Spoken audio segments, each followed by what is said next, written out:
இறை இயேசுவில் பிரியமானவர்களே, புலர்ந்திருக்கும் புத்தாண்டில் காலடி வைத்துள்ள அனைவருக்கும் எனது அன்பான வாழ்த்துக்களை தெரிவித்துக் கொள்கிறேன்.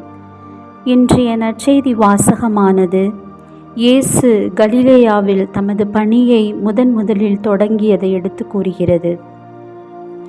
இயேசுவின் பணியை நாம் சற்று கண்முன் வைத்து சிந்தித்தால் அவரது பணியானது இனம், மொழி, நாடுகளை கடந்து பரந்து விரிந்த பணியாக நாம் உணர முடிகிறது.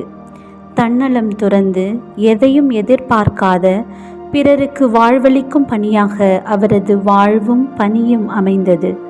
பிறருக்கு ஒளியாக விளங்கிய அவரின் பணி இன்றும் பேரொளியாக நம்மிடையே விளங்குகிறது. இத்தகைய ஒளியை வழியாக கொண்டு வாழும் நாம் ஒவ்வொருவரும் அவரின் அடிசுவட்டை பின்பற்ற கடமைப்பட்டுள்ளோம்.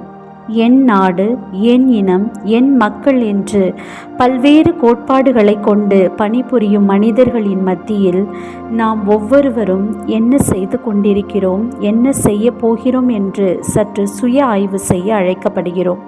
புதிய பணிகளை அல்ல, மாறாக செய்யும் பணிகளையே இயேசுவின் பாணியில் செய்ய அழைக்கப்படுகிறோம். நமக்கு நாமே அமைத்துள்ள தடைகளை தகர்த்தெறிவோம். புதிய மனிதர்களாக பழைய பணிகளையே புதுமையான வழியில் செய்ய இறை வார்த்தையின் வழியில் நடப்போம்.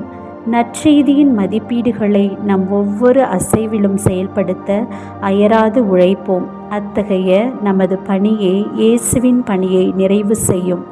நற்செய்தியின் தூதுவர்களாய் பணிகளை பண்போடும் பணிவோடும் செய்வோம். இறையாசீர் உங்களை வழிநடத்த வேண்டுகிறேன். ஆமென்.